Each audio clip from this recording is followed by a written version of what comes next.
Hi guys, so today I'm going to show you how I schedule Ambleside year 1. It took me a little bit to figure it out. So I don't use their sheet, their weekly spread to schedule it. I know some people just mark it off as they do it. I found that way too confusing. So what I did is we school Monday, Tuesday, Wednesday, Thursday. So here's our morning time. So each morning time should have 2 check marks next to it. It's Monday, so we only have 1. We just finished our morning time. So I will take that weekly schedule, and then we have all our subjects here that we do on Monday. Tuesday are our very heavy days, and then we have Wednesday and Thursday, which are lighter days, and then Friday is our makeup day, so anything that we didn't get to, we'll get to that. And then I simply write it in here. So Monday we'll do 50 famous stories, and then we'll do the Blue Fairy after some copy work.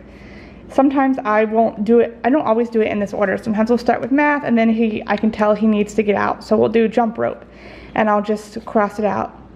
So we haven't started on our school day here yet, but I took all the subjects, just wrote down how many times I wanted to do them based on Charlotte Mason, and then I penciled in what I need to read. And if I don't finish it, I'll simply pencil it in on a different day.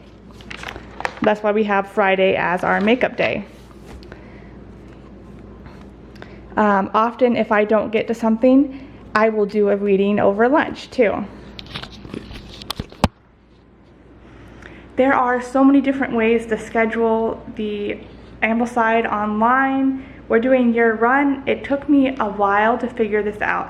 I tried a few different ways that didn't work. This works for me, so if it doesn't work for you, keep trying. Try different ways and find something that works.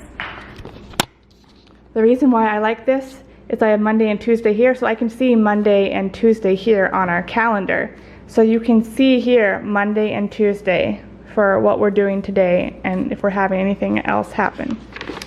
And then here you can see Wednesday and Thursday, and you can see Wednesday and Thursday here in my calendar. So it's really easy to flip back and forth.